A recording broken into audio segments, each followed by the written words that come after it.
ပရိသတ်ကြီးအားလုံးမင်္ဂလာပါအခုဒီ vlog လေးကဒီ Vivo Thailand ကနေပြီးတော့ကျင်းပပြုလုပ်တဲ့ V50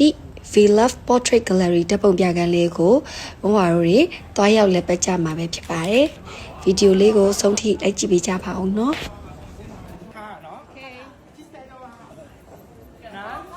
ဒီပွဲလေးကို Vivo Thailand နဲ့ Vogue Thailand တို့ပူးပေါင်းပြီးတော့ကျင်းပပြုလုပ်တဲ့ပွဲလေးလို့ပြောရမှာပေါ့နော်ပွဲရဲ့အဓိကရည်ရွယ်ချက်ကမိသားစုတွေချစ်သူတွေကြားတဲ့ဟာချစ်ချင်းမြတ်တာကိုဖော်ပြတဲ့ Meet Your Love ဆိုတဲ့ theme ရဲ့ professional ဓာတ်ပုံဆရာတွေကနေပြီးတော့ Vivo V50 ရဲ့ Zeiss lens နဲ့ရိုက်ထားတဲ့ပုံလေးတွေကိုဒီပွဲမှာခင်းချင်းပြသသွားတာပေါ့နော်ကဲပွဲလေးရောက်ပြီဆိုတော့ဟိုတို့group တပုံရိုက်ကြတယ်ပြီးရင်တယောက်တည်းတပုံရိုက်ပြီးရင်ဒီပွဲကိုရိုက်ထားတဲ့ဓာတ်ပုံလေးတွေကိုလိုက်လေးလာတာပေါ့နော်ဒီဓာတ်ပုံတွေထဲမှာဆိုရင်မြန်မာပြည်ကလူငယ်ဓာတ်ပုံဆရာတွေရိုက်ကူးထားတဲ့ပုံတွေလည်းပါတယ်အမိုက်စားပုံတွေပေါ့နော်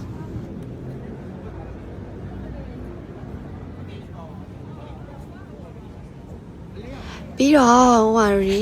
Vivo V50 နဲ့ဓာတ်ပုံလှလှလေးတွေအများကြီးရိုက်ခဲ့ပါသေးတယ်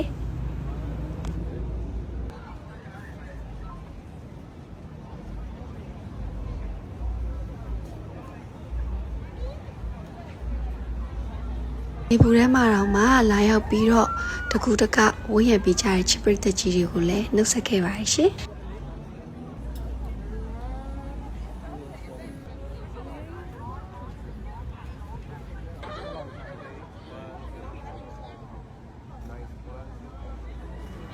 ဓာတ်ပုံလှလှလေးတွေအများကြီးရိုက်ပြီးသွားပြီဆိုတော့ဟိုတွေ experience zone ကိုတွားရောက်လေ့လာမှာပဲဖြစ်ပါတယ်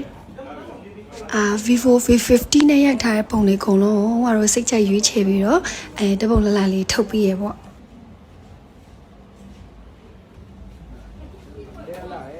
အဆုံးထိကြည့်ပြီးလို့ကျေးဇူးများကြီးတင်ပါတယ်တတာ